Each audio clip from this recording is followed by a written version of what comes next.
Voilà, mesdames et messieurs, amis de la télévision responsable, vous qui aimez bien sûr la RTV, nous sommes déjà en place pour le compte de l'émission, ces magazines Réalité des faits qui passe chaque lundi à partir de 16h30 bonnes minutes sur vos antennes.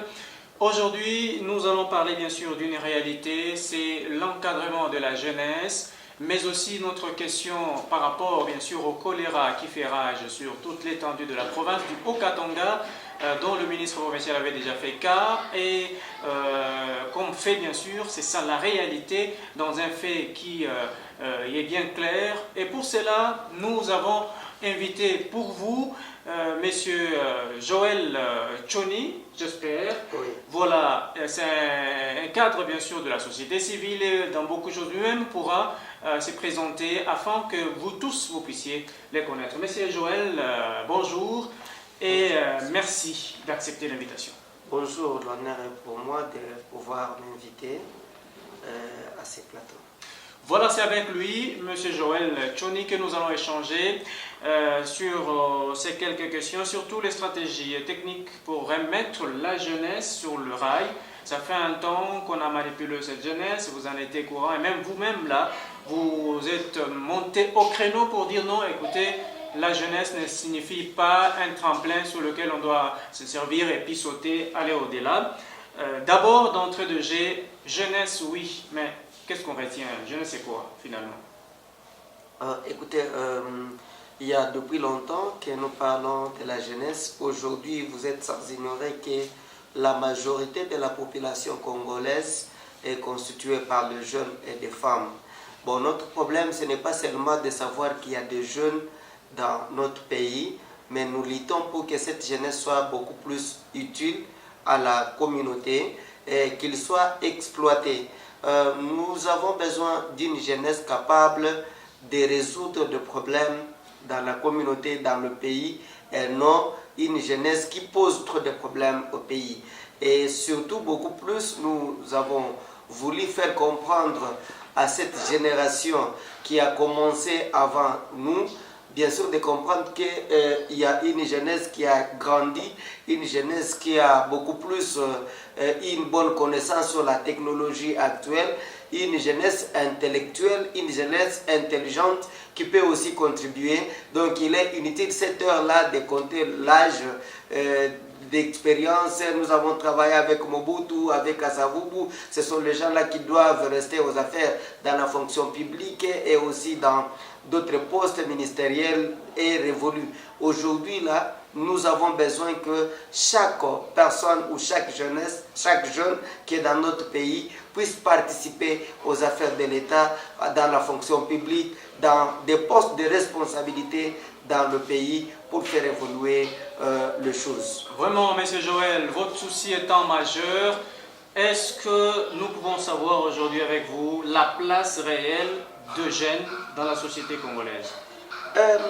Dans l'ancien temps ou avant aujourd'hui, oui, je pense que la jeunesse n'a pas été considérée. Tout le monde qui était déjà là, comme aujourd'hui, vous allez voir que ce sont les mêmes personnes, ministres depuis l'époque de Mobutu, il est encore là. C'est pour dire que si cette personne, il est ministre depuis l'état de Mobutu jusqu'à aujourd'hui, ce qui veut dire qu'il n'y a pas de personnes qui doivent le remplacer. Donc, nous avons été déconsidérés utilisé au moment où il fallait aller insulter quelqu'un, s'il fallait brûler les pneus sur la route. Donc les gens savaient que la jeunesse, c'est juste la manipulation. On peut la manipuler avec 500 francs et vous gagnez ce que vous avez. Après quoi, on oublie cette jeunesse. Et on était utilisé comme de papier mouchoir. Après usage, on jette à la poubelle. Nous savons que notre place est là. Nous sommes en train aujourd'hui de nous battre. Si vous voyez aux élections, il y a un bon nombre de jeunes qui ont été élus comme députés provinciaux ou encore nationaux. Mais nous attendons encore dans des postes de nomination, postes ministériels, des ADG des entreprises. Tout ça, nous voulons que le jeune puisse aussi mériter ces places-là pour voir à quel pourcentage que nous allons occuper ou à quel pourcentage de responsabilités que la jeunesse s'est fait. Est-ce que si la jeunesse a été mal utilisée, exploitée, comme vous le dites, ce n'est pas parce que tout simplement il y a un grand nombre de jeunes qui n'ont pas voulu étudier et quand il y a un problème, on doit recourir à ceux-là qui sont manipulables facilement parce que quelqu'un qui a étudié, il doit mettre devant lui tout un agenda de ce qu'il doit nécessairement faire. Mais celui qui n'en a pas... Oui, bon, écoutez, les raisons sont multiples. Il y a d'abord les jeunes qui n'ont pas étudié aujourd'hui, qui ne font rien, ils attendent que ça, ils ne savent pas comment vivre. Et quand on les propose aujourd'hui qu'on va te donner 1000 francs pour lui, il peut se livrer à tout. Et ce sont ces jeunes-là que nous avons perdus pendant cette période, je pense, des incertitudes qu'on a vu, des violences, tout ça, parce qu'on n'a pas vu de grandes personnes ou de vieux personnes devant les lignes d'attaque, c'était toujours les jeunes qui sont morts. Et ça, c'est un problème. Le deuxième problème, c'est qu'il y a eu l'ignorance. Les jeunes ne savaient pas qu'on peut faire mieux. Les jeunes n'ont pas pu découvrir les vrais... la réalité où c'est qu'ils sont eux-mêmes, qu'ils étaient capables de changer aussi ces pays. Ils avaient beaucoup de choses dans eux, ils pouvaient aussi intervenir ou ils pouvaient être ce que les autres sont. Je pense que cette ignorance n'est pas seulement des gens qui ont étudié, les autres aussi pouvaient penser à ça. Le grand problème, c'est que le manque d'emploi dans notre pays a causé ce qu'il a causé. Parce que vous-même, vous pouvez voir quel pourcentage aujourd'hui par rapport à l'emploi. Donc, le chômage a tellement dominé la grande partie de la jeunesse et on pouvait se livrer à tout ce qu'on pouvait se livrer sans compter les conséquences qui pouvaient venir. Mais aussi, le manque d'entrepreneuriat, l'esprit là d'entreprendre les activités, on sait créer l'esprit de créativité. On sait que tout ne peut pas toujours venir de l'État congolais, mais aussi le jeune pouvait se regrouper dans des mouvements, dans des associations, dans des ONG, créer de l'emploi. Nous avons vu les jeunes qui ont excellé, les jeunes entrepreneurs, mais la plupart des jeunes sont restés comme ça après avoir terminé. Mais si vous dites que si on constate seulement la seule raison là de ne pas étudier, je peux vous dire non. Combien de diplômes aujourd'hui qui sortent de nos universités congolaises? Chaque année, nous avons autant de jeunes, ce qui veut dire que nous sommes suffisamment instruits pour faire de grandes choses que ce que nous faisons avant. Mais M. Joël, à un moment donné, nous avons vu quand même que le jeune était devenu un enjeu idéologique et politique certainement pendant la période électorale en RDC, au lieu d'être une période de la vie particulière, selon votre vœu, mais ça n'a pas rencontré. Qu'est-ce qui a fait que cela soit vraiment très dominant? C'est une déconsidération d'abord de la part des responsabilités ou des responsables des partis politiques. Vous savez, quand on est dans un parti politique, le partage des gâteaux ne se fait pas dans la masse. Quand on adhère dans un parti politique, on doit chercher quel est le poste que j'occupe dans ce parti politique-là. Je suis secrétaire fédéral, je suis secrétaire qui chargeait de quoi. Mais la plupart des jeunes étaient membres sympathisants. Ce sont les membres sans fonction dans un parti politique. On est là-bas, on adhère juste pour applaudir midi, matin, soir. Et après, quand on décide, on donne un poste à un parti politique, ce sont les gens là qui se réunissent dans des commissions stratégiques. Et là, on répartit les postes, on désigne tel. On doit rare de fois de penser aux sympathisants, les gens qui sont dans la base. On se souvient d'eux qu'en dernière partie, peut-être pour être chef de quartier, ainsi de suite. Mais pour le vrai gâteau, se partage entre les gens qui occupent déjà de vraies fonctions, qui sont déjà qui ont de bonnes positions au niveau des partis politiques. Donc, si j'adhère à un parti politique, je dois me rassurer que je suis dans une commission stratégique, je suis dans une bonne position.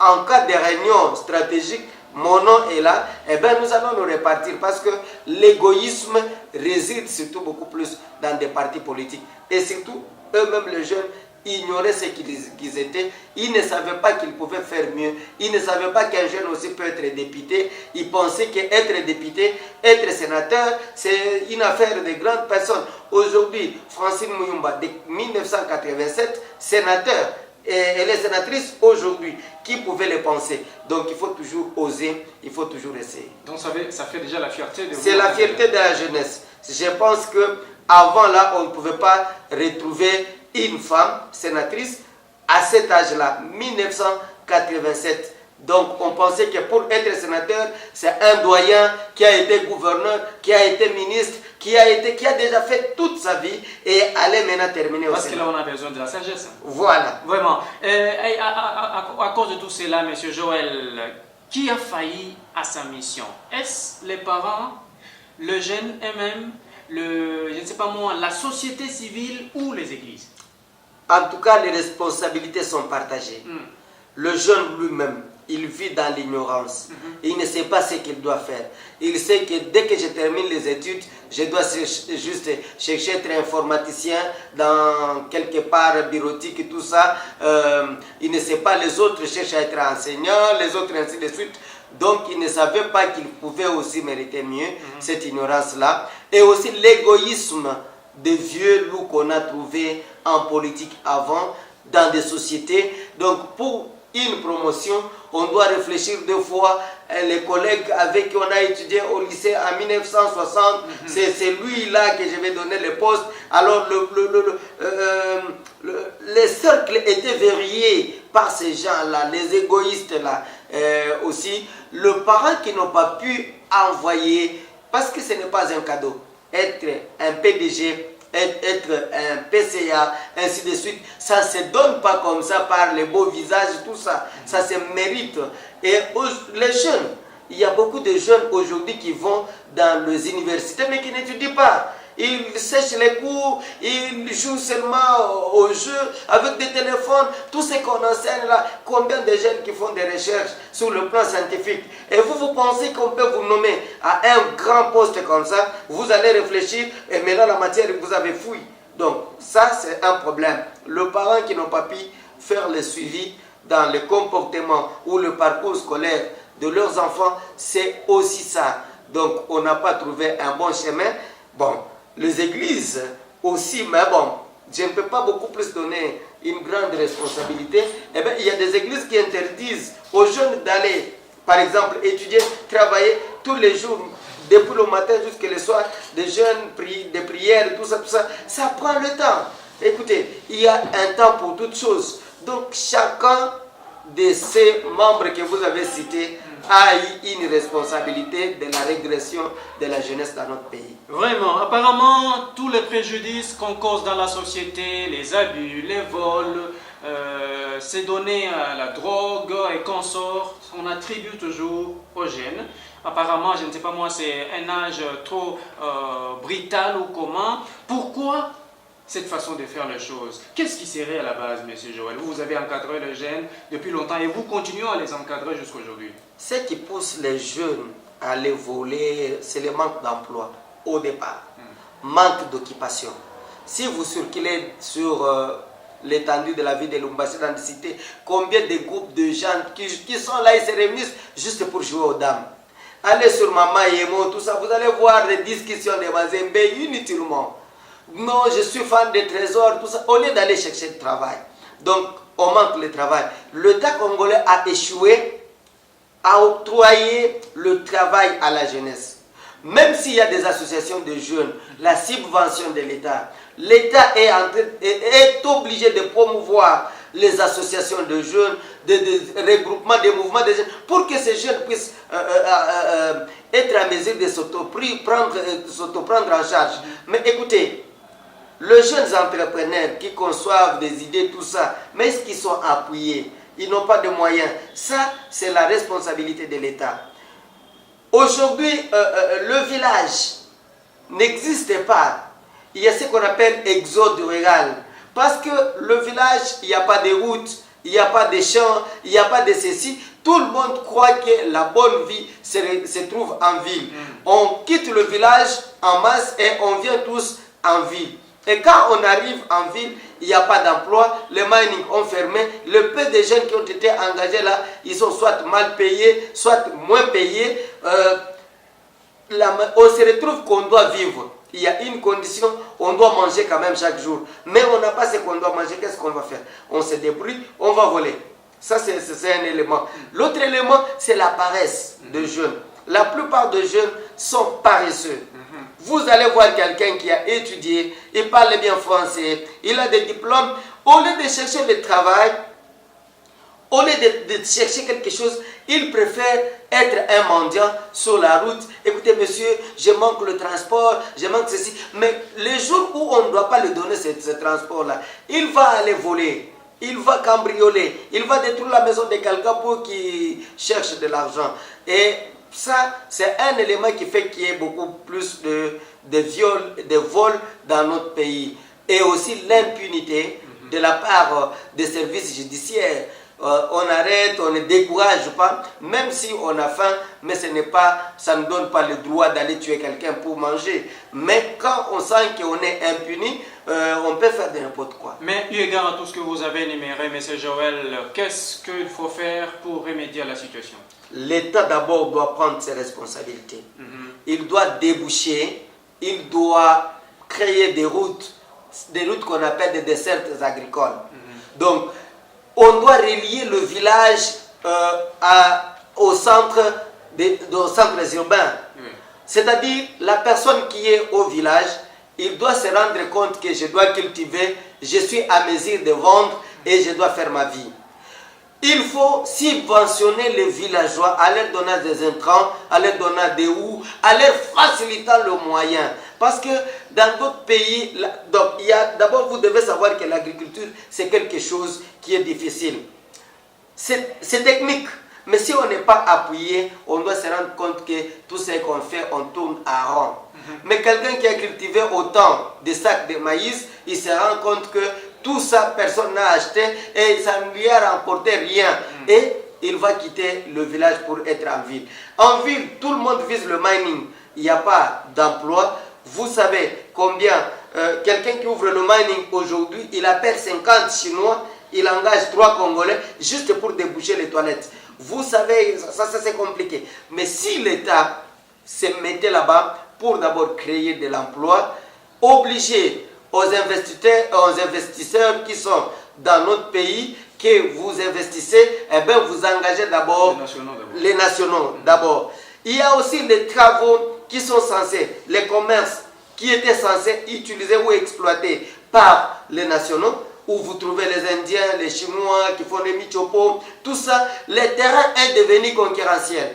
Un Indien, il a tout le moyen, et quand il installe quelque part où il va faire les michopos, vous allez voir que le michopo d'un Congolais et celui d'un Indien, ça sera différent. Tous les clients vont aller vers l'Indien là. Et 2 jours après, le Congolais va fermer. Et vous ouvrez encore beaucoup plus une voie au vol. Moi, je pense que l'État doit créer de l'emploi. Les jeunes doivent cesser l'esprit de faiblesse, l'esprit de paresse. Vous savez que la vie, c'est un combat. On doit se lancer, on doit travailler pour manger. Et le vieux papa aussi doit faciliter, doit rendre la vie facile. Vous avez été ministre hier, aujourd'hui, accepter qu'un autre jeune de 19 ans, de 20 ans puisse vous remplacer. Mais vous êtes chef de division depuis 1960. On vous amène un chef de bureau aujourd'hui qui connaît l'informatique, tout ça. Vous voulez toujours votre vieille machine et vous les tuez. Ça ne facilite pas aussi les choses. Tout le monde doit travailler pour que la jeunesse soit poussée et boostée. Voilà, tout le monde doit travailler, tout le monde doit aider la jeunesse à aller de l'avant. Ça, c'est vraiment une déclaration, M. Joël Tchoni.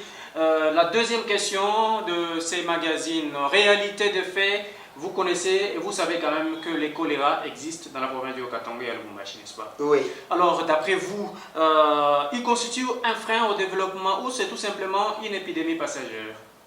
Écoutez, ça fait 5 ans que je travaille dans WOSH, donc eau, hygiène et assainissement. Voilà. Je suis le coordonnateur de la société civile de la commune Kampemba, mais je suis le PCA d'une ONG appelée Action de jeunes pour le développement communautaire. Voilà. Parmi nos objectifs, donc nous travaillons dans l'environnement, eau, hygiène et assainissement. Le choléra a fait pour nous une lutte depuis qu'il y a eu le premier annonce dans la ville de Lubumbashi.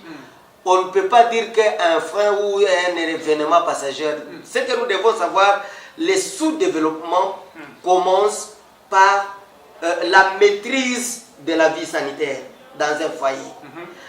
Un foyer qui ne connaît pas les cas de maladie pendant 6 mois est capable de se construire une maison, est capable d'épargner, est capable de faire quelque chose de développement. On ne peut pas construire si nous avons des maladies. Imaginez que vous avez 5 enfants, 3 enfants ont connu le cas de diarrhée chaque mois et vous savez que la chose la plus chère ici à RDC c'est quoi? L'éducation et la santé. Donc les soins médicaux coûtent énormément très cher. Et si vous avez 2 enfants, vous avez eu à interner dans un centre médical, vous savez, tout ce que vous avez. Aujourd'hui, il y a des gens qui ont hypothéqué le salon, les vélos, tout, parce qu'ils devaient faire soigner l'enfant. C'est un frein énorme. Donc, le choléra, c'est un frein. Aujourd'hui déjà, malaria, fièvre typhoïde, toute maladie liée à l'insalubrité, vraiment, je vous dis que le choléra aujourd'hui, c'est un frein. On ne peut même pas penser au développement pendant que le choléra est encore là. Qu'est-ce qui serait à la base du choléra? Cet avènement d'ailleurs. C'est une maladie à l'origine hydrique. Le choléra, c'est une maladie qui est liée à l'insalubrité. Donc, l'eau, la terre, la nourriture, les toilettes, la maison, tout ce que nous touchons, si c'est sale, ça, c'est ça l'origine même du choléra. Le choléra est dans la toilette, le choléra est dans la nourriture mal préparée, le choléra est dans la terre que nous touchons, le choléra est dans l'assainissement de l'environnement. Si ces histoires ne sont pas bien entretenues, eh bien, vous approchez de votre propre gré le choléra. Monsieur Joël, vous avez sillonné la ville de Lubumbashi, la province du Haut-Katanga même, en train de sensibiliser les gens sur les mesures hygiéniques à prendre en considération pour éviter le choléra. Est-ce qu'ils vous ont pris? Difficilement oui, parce qu'il y a des problèmes liés à la culture. Vous savez, il y a les gens qui ont grandi avec l'esprit du village. On sait que on peut déféquer même à l'air libre, on ne peut pas tomber malade. Quand on meurt, c'est-à-dire il y a la sorcellerie. Alors quand vous l'expliquez que la mort doit aussi être causée par toi-même, par soi, en déféquant librement, en mangeant des choses inutiles, tout ce qu'on va là en moins cher, on peut s'acheter une maladie avec 100 francs. J'achète les beignets, j'achète ceci, quelque chose qui n'est pas couvert, et je prends, je mange, je peux tomber facilement malade. Et quand vous dites ça, il y a les gens qui vous disent, depuis longtemps, nous avons grandi avec telle qualité de toilettes, nos pères, ils nous ont laissé avec ces toilettes-là. Nous-mêmes, nous avons grandi dans de telles conditions. Tel quartier que tu vois là, les salubrités, les dépotoirs publics, ça n'a pas commencé aujourd'hui. Les immondices que tu vois là, ça existait depuis longtemps. Ça n'a pas causé de mort. Mais si aujourd'hui les gens meurent, c'est la sorcellerie. Donc ça c'est un problème majeur. Et aussi, vous savez, quand les autres personnes, quand tu lui dis tu dois dormir dans les moustiquaires, tout ça. Il y a d'autres églises qui interdisent ça. Ce sont des freins. Non, non, ça vous ne devez pas, Dieu vous protège, il y a ceci. Donc des difficultés, mais de plus en plus, les gens ont commencé à comprendre que l'hygiène est un élément moteur pour le développement. Monsieur Joël, qu'est-ce qu'il faut faire pour éliminer totalement les choléras sur toute l'étendue de la province?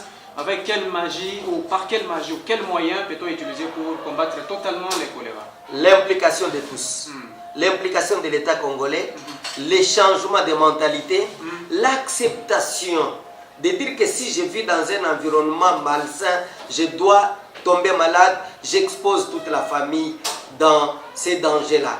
Si tout le monde comprend et prend conscience, je pense, la collaboration mutuelle, on est voisins, je peux assainir ma parcelle, je peux assainir, curer le caniveau devant moi. Mais si le voisin ne le fait pas, ça va faire amener les maladies de chez lui vers chez moi, même si moi je suis propre. Donc il faut qu'il y ait une collaboration mutuelle entre voisins et voisins.